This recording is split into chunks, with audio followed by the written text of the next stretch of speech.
This is the Messerschmitt Me-163, also known as the Comet. It's a World War II German rocket interceptor, and yes, let me emphasize rocket powered, not jet, rocket. Throughout this video you will learn 10 facts about this aircraft, such as what is this little propeller for, and why did more pilots die in accidents than to enemy fire. Before we jump into 10 things, let's do a quick overview of the plane. The Me-163 was designed and saw combat in the later stages of World War II as a defensive fighter. The idea was to station these planes at airfields close to industrial areas to protect them from Allied bombing efforts. It was only in mid-1944 when the aircraft first saw operations against daytime Allied bombing raids. The Me-163 is the only rocket-powered fighter plane to ever be mass-produced. There are two versions of the Me-163. The Me-163A was designed by Alexander Lippisch, a distinguished German aeronautical engineer. He was making a name for himself at the time for his aviation designs that were adverse to the conventional. He specialized in low-drag gliders, and you can see that input by the lack of horizontal control surfaces on the tail section of the plane. The Me-163 was the first of Lippisch's designs to be mass-produced. The engine that would power the 163 was designed separately by Helmuth Walter, who had a career in designing rocket engines. His other big notable work at this time is with the Rocket Assisted Takeoff Pods, or RATO. These pods would assist planes to achieve takeoff speeds more quickly. This system was used in such planes as the Me-321 and the Arado 234. The Me-163A was to prove the concept of a rocket fighter through flight trials. It looks quite different from the final version that we recognize as the Me-163. The Me-163B was the combat variant. Alexander Lippisch had less involvement on this version due to differences in design choices, which resulted in Lippisch leaving the 163 program. The 163B had an improved engine and a maximum thrust of 1,500 kilograms. To protect the pilot, there was a 15mm armoured nose cone and a block of 90mm thick armoured glass in the cockpit.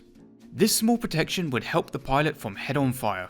For offense, it had two forward-facing 20mm machine guns, but this was only for the pre-production version as it was deemed that the 20mm were inadequate for hunting bombers.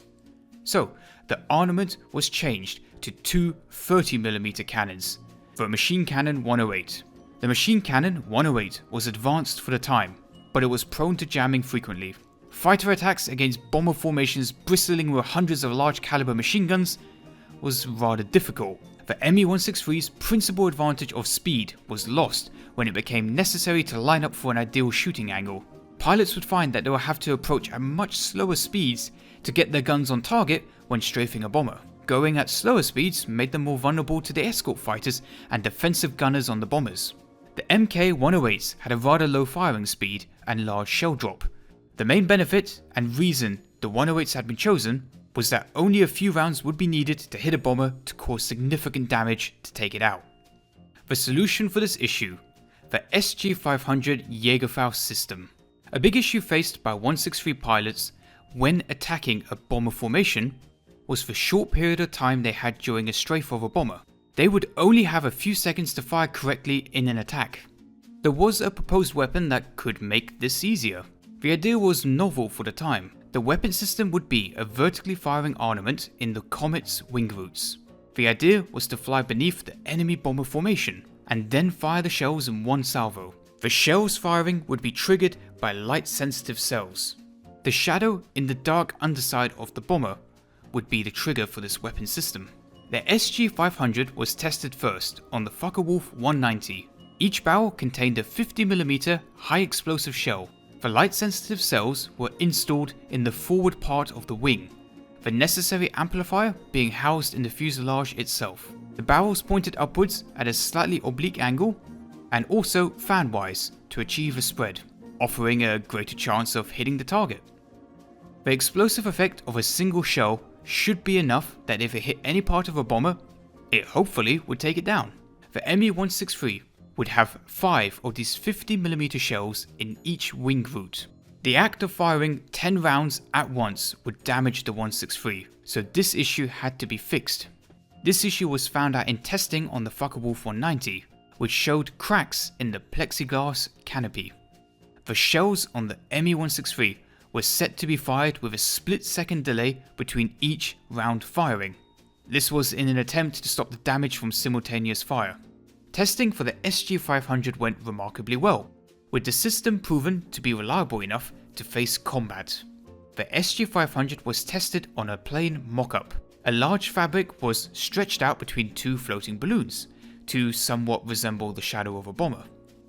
The Air Ministry stepped in to order the discontinuation of this method of weapon testing. The reason?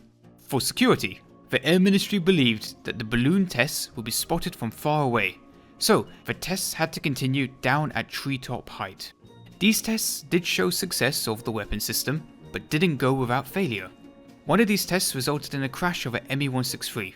The pilot though was lucky to survive the crash, but they did crack their spine. The theory for the accident was that all 10 rounds of the SG-500 system had gone off simultaneously, and before the practice target was reached.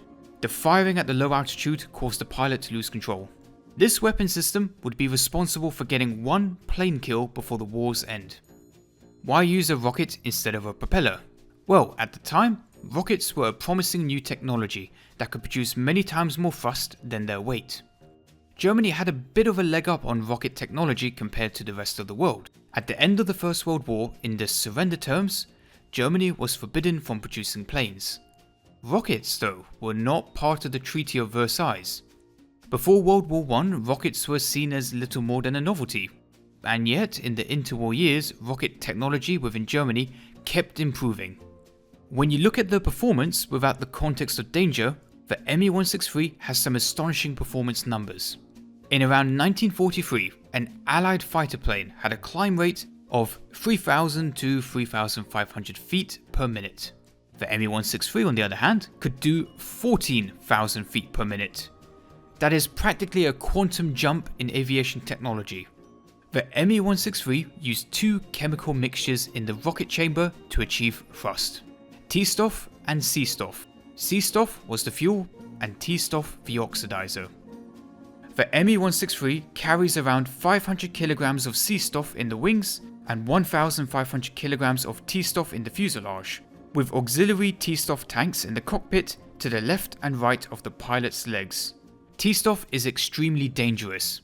It reacts with skin or any organic matter. It is a very dangerous, strong hydrogen peroxide mix, and it's a lot more deadly than the stuff in the cabinet under your kitchen sink. T-Stoff could react to something as insignificant as a human hair, sparking and fizzing away.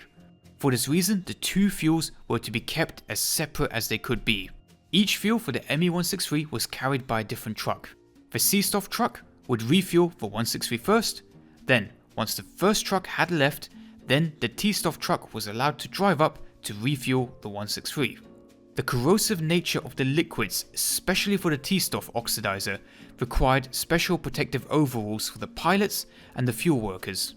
Human skin could come into contact with T-Stoff for a few seconds, but it would be very unpleasant and it would feel like your skin is burning, which it basically is just without the fire. The Me-163 was the first plane to ever exceed 1,000 kilometers per hour, but it didn't come without its risks. We'll get on to all the unhappy little accidents that could happen with this powder keg of an aircraft later. What is this little propeller in the nose for? It is to generate electricity to power the onboard electronic devices, instruments and radios. But why a little propeller? Just like most planes, there was a battery on board, but unlike most planes, there was no alternator that could charge the battery when the engine was on. For propeller planes, it's simple to have an alternator to take some of the energy from the spinning propeller and turn it into electricity. How are you going to do that for a rocket motor? There are no moving parts. The way around this was to use a ram air turbine, RAT, mounted in the nose. When the Me-163 was moving, power will be generated. This propeller directly drives a 2000 watt 24 volt direct current generator to charge the 20 amp hour battery secured in the nose of the aircraft. What I find extra interesting is that the propeller pitch was designed to change in flight without the pilot doing anything. At low speeds, the blades will provide more drag to generate electricity. At high speed, the pitch of the blades would change, so there will be less drag. This would stop the propeller from spinning too fast and risking producing too much energy or perhaps damaging itself by spinning too fast. The role of rats today. The Me-163 didn't invent the concept of the rat. Planes such as the Focke-Wulf 189 have had rats on each engine, built into the nose cone, a rather unique design. But it's not the first, and there's several other planes throughout history that have rats, and they can even be found on modern planes. In case of engine failure or running out of fuel, planes that use fly-by-wire systems like Airbus need backup power generation to be able to fly. Losing power to a fly-by-wire system at 35,000 feet would be like driving a car on a motorway and finding out your steering and brakes are no longer connected to the car. Fly-by-wire replaces conventional manual flight controls with electronic flight controls. Inputs by the pilots are sent to a computer, which then sends messages to the actuators on the plane's control surfaces telling them what to do. For a fly-by-wire system, the backup power can't just use the APU, as if the plane has run out of fuel, the APU will no longer work. So, a rat is used. A small propeller pops out of the aircraft and uses the aircraft's speed to generate power for the emergency systems to maintain control of the aircraft in this scenario. Boeing, unlike Airbus, still has hydraulics that can move the control surfaces from the pilot's control stick. So, in the event of power failure, they can go to manual reversion, where they can still maneuver the plane with the control stick, but it will be like steering a car with no power steering. The plan for the defense of Germany. The war was taking a turn for the worse for Germany in 1943. The skies were becoming more and more populated by Allied bombers. Each day, more daring raids were taking place, deeper and deeper into Germany. Previous areas that were thought to be out of range or too dangerous to bomb were now under attack. Plans were drawn up to have Me-163 squadrons all over Germany, in 40-kilometer rings around any potential high priority targets that were vital for the war effort, such as ball-bearing factories, blast furnaces, oil refineries, and chemical works. When an air raid was detected, pilots that were on standby in their aircraft were given the order to take off. Over 300 163s were built before the war's end, but they wouldn't get to be used as the program intended. Not just due to a lack of aircraft and pilots, as you will soon find out. The startup process. Before startup, the Me-163 would be lined up on the runway by a towing vehicle and await a radio order for startup and takeoff. When an enemy target was spotted, and if the airfield approved the engagement, the 163 was go for takeoff. To start up, the pilot presses the ignition switch. This starts a small pump on the T-Stoff tank located on the engine itself. The T-Stoff is passed over some crystals of potassium or sodium magnate. The reaction of these chemicals mixing creates steam, which is used to power a turbine connected to the two fuel pumps, the T-Stoff and the C-Stoff. A regulator makes sure the correct ratio of these two fuels entered the engine even at different power settings. When ready, the pilot would move their throttle to maximum. The force of 1,500 kilograms of thrust would push the 163 over the holding chocks, and away it goes. Reading and hearing about this bit is fascinating. The feeling of speed down the runway is unlike any other plane at the time, and the description of a runaway train and the roaring thunder of the engines is something that comes up a lot in the accounts and tellings of being a 163 pilot. During the takeoff, the pilot would make sure not to apply any pressure on the control stick. If the plane swung left or right during takeoff, the pilot had to make corrections very gently with the rudder pedals. Controlling the 163 during its takeoff roll was almost impossible. A bit too much pressure left or right could cause the plane to spin out and flip over. The pilots would not pull the plane off the ground, but let the plane itself rise up. When at around 5 to 10 meters above the ground, now came the first of many challenges, dropping the detachable takeoff dolly. If unlucky, the dolly could bounce back up and strike the underside of the 163. There was an attempt to fix this issue when it came to the Me-163B. The takeoff dolly had its suspension removed. A bounce back was still a risk that pilots had to hope wouldn't happen. Once at a speed of 420 miles per hour, the pilot would pull back on the stick for a steep climb of 70 degrees. This was unthinkable for any aircraft at the time. At a speed of 430 miles per hour, the 163 would climb upwards at this steep angle. 2.5 minutes to 22,000 feet, 3.5 minutes to 40,000 feet. The Me-163 only had 6 to 9 minutes of fuel at best for powered flight. So, with little time remaining, once at altitude, the pilot would set themselves on a course to intercept the target. When at height and to the rear of the bomber formation, they would dive in for a quick 1 or 2 attacks with their cannons. Their main target would be the heavy bombers and not the escort fighters, which were much more agile and posed a risk to the 163. The landing issue. Once the fuel was used up, it was time to glide home. Some pilots would try to save some fuel to get closer to the home airfield. They would never land with T-Stoff still on board. It had to be burned off before landing or at least dumped. Even small dregs of T-Stoff in the fuel lines could be a risk when landing. The 163 had a very good gliding range. It could fly almost with no power for around 20 to 40 minutes. This of course is without an enemy escort fighter coming to get an easy kill. The gliding 163 had to fly slowly to get back to their home airfield. Sure, if they were being chased, they could point their nose down and build back speed insanely fast. The pursuing allied fighter would most likely give up and not follow. But now the 163 would be stuck with an airspeed slowing down in level flight, and no more potential energy to use for the glide home. The only prospect would be to bail out or try landing in a field, but landing on anything that wasn't the airfield you came from was not a good idea. The landing skid of the 163 was designed to glide along the ground, slowing down the plane with friction. Gliders with landing skids were common at the time, as they were light and aerodynamic.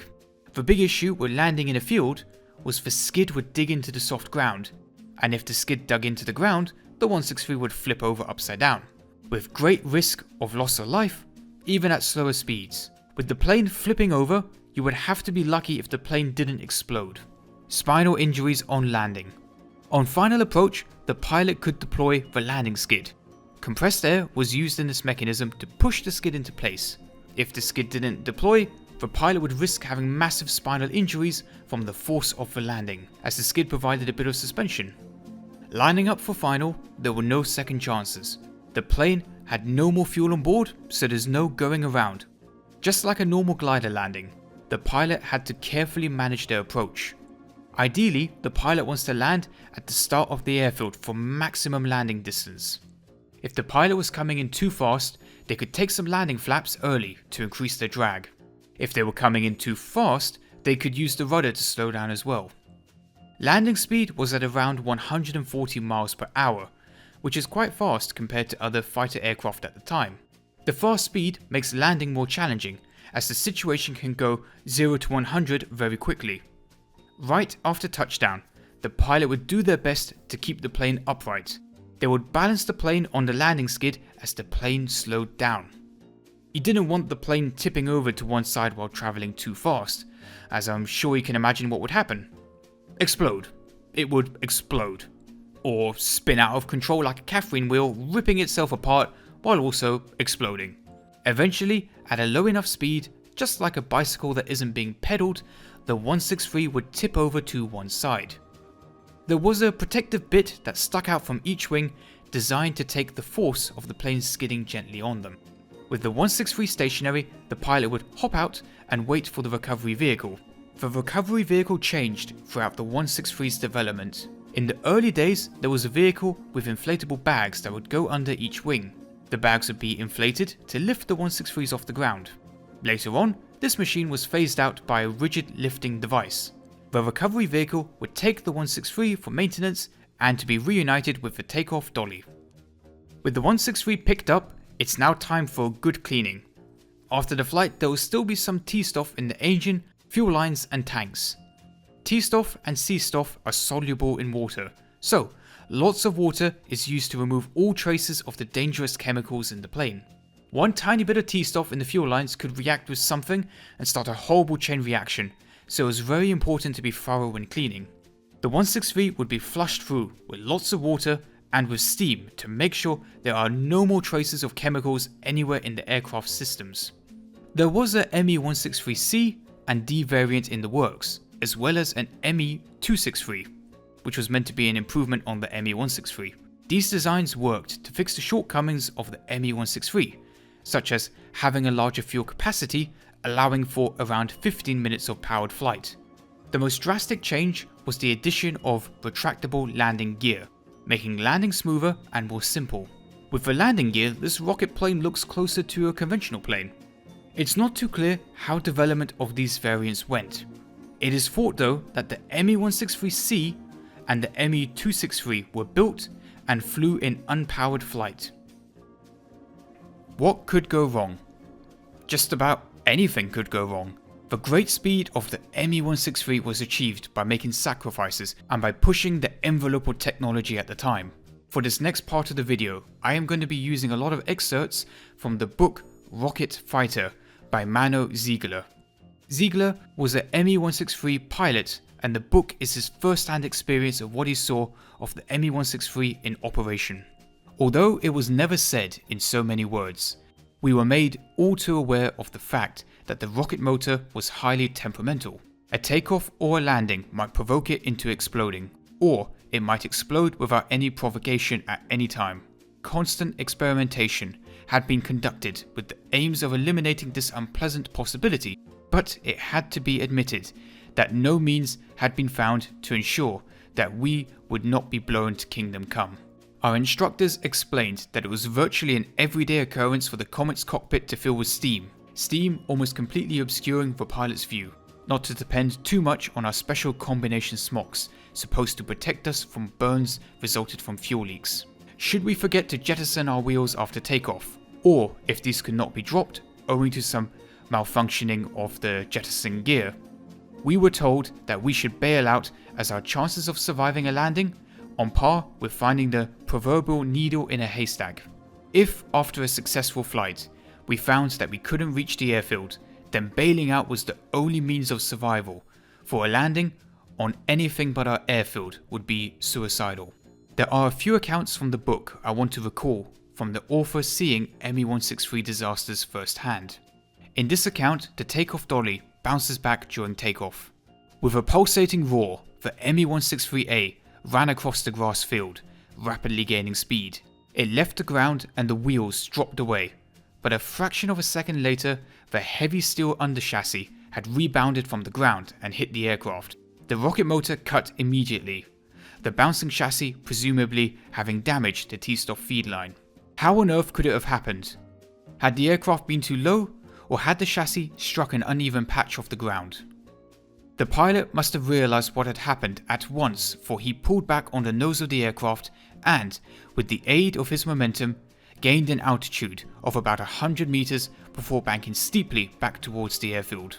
The aircraft appeared to be completely under control as we began to breathe again, thinking that with all his experience he might be able to pull it off. But he was coming dangerously close to one of the flak towers of the airfield boundary. Watch out! He couldn't hear us, of course, and in any case it was already too late, for his view apparently obscured by the wing.